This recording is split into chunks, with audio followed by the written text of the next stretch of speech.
So I read your comments and your DMs, and I feel bad because looking back, I posted literally nothing but what I eat in a week for like an entire year. So how dare I just stop like I never even started? Now, I'm a little rusty, so please forgive me for not getting the angles like I used to, but I also decided last minute to even film this video, so we're jumping in mid-project. If you're following me on Instagram, you've probably seen the plethora of sourdough loaves that I've been basically hyper-focused on making them better and better each time, so naturally, I thought it was only right to branch out and attempt to make something else. I've made sourdough focaccia, but that's the extent of as far as I've gone. So we're going for sourdough bagels. Now, don't laugh, because while these may be the flattest bagels you have ever seen, all that matters is that I know where I went wrong, and so I know how to correct the next time. I decided to continue anyway so that I could, one, not waste ingredients, and still get the practice of going through all of the steps. Also, blueberries were on sale, so what better to go with bagels than jam? Normally, I would prefer to make like just a fresh quick jam, like where I would either defrost frozen fruit or mash fresh fruit. But since I had like 6 cups worth, I figured cooking them would probably preserve them for a bit longer. And I'm still adding chia seeds because they're a great way to sneak in extra protein and fiber. And I'll not only have this on like toast, but I'll also put it on banana slices, throw it into a smoothie, over oatmeal, ice cream, and baking. Like the possibilities are endless.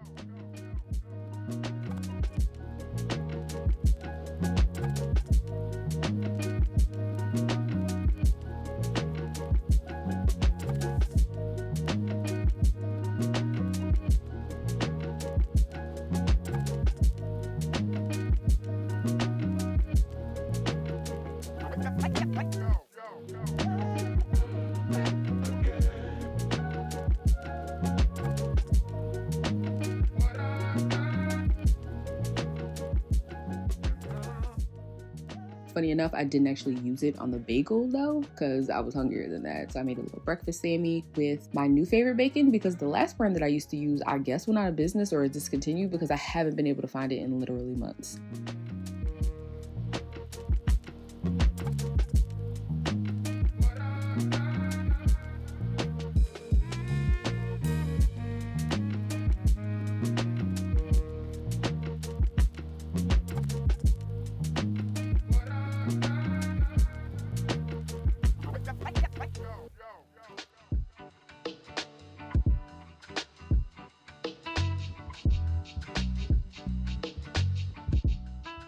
Speaking of favorites, I'm on about my 3rd bottle of this maple syrup, so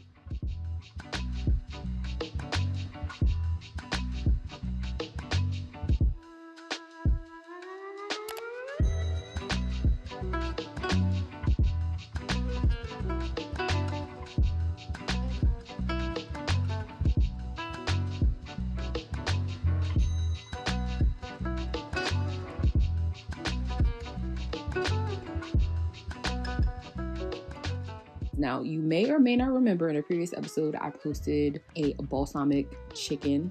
I'm using chicken in air quotes. You can't see that, but of course this is not chicken. My point is that this is that. However, I've broken up the tofu into chunks. And normally I'd make my own salad dressing, but this green goddess, I don't even want to tell you how many bottles of this I've bought.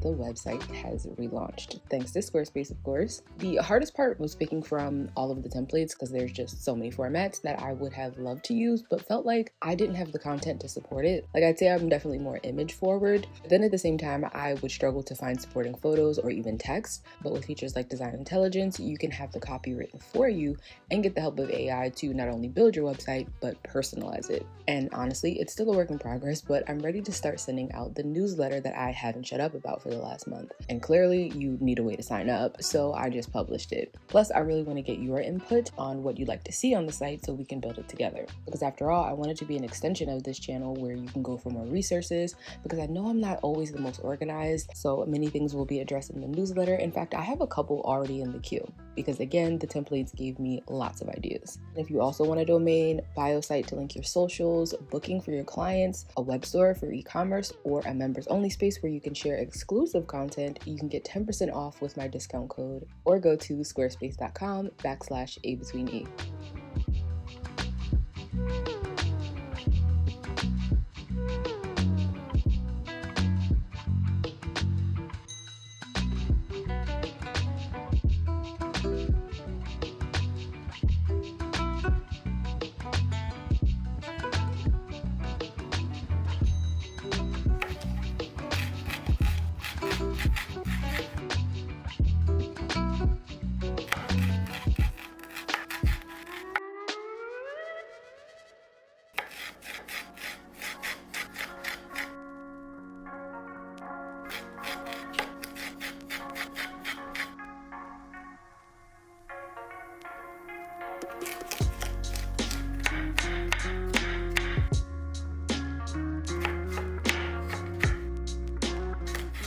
Now, it's important to know that all I had was rice noodles. That is not what I would normally use for this. This recipe calls for soba noodles. So I would recommend that you actually get those because it's going to work better, and also because it adds more protein to this dish, which it already has a good amount of because you're going to get about 14 grams just from the edamame, and it's going to keep better in the refrigerator. I wanted to prepare this as like a grab and go, but ate it all in one sitting.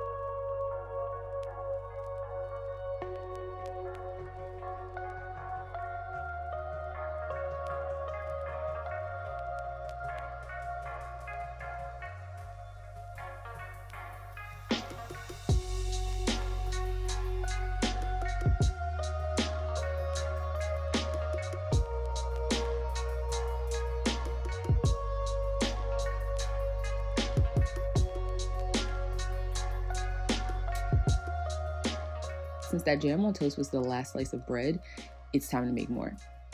At one point, my starter smelled like pure nail polish remover. Like it was bad, straight up acetone. And it would barely double in size. So I definitely knew I needed to strengthen my sourdough. And if you also been wondering the same, the key for me was adding in a tiny bit of dark rye flour.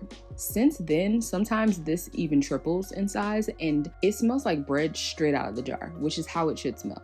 Also, I don't discard anything, just use practically all of my starter when I'm ready to make a loaf, and that leaves just enough for me to feed and then use for the next batch, basically creating a never-ending loop. So if you feed enough to bake with, use all of that to bake, and then again, feed it as much as you need, you will run out of flour much less often.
Now we're going to shape the bread, and this process is like the bread version of burrata. The point is to form a tight, smooth outer layer by creating tension, while the inside will be a completely different texture.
If you saw my matcha haul on Instagram, I've only opened 2 of the powders that I ordered thus far. I'm still rationing because I've been reserving my matcha lattes for the afternoon. That way I get a midday pick-me-up.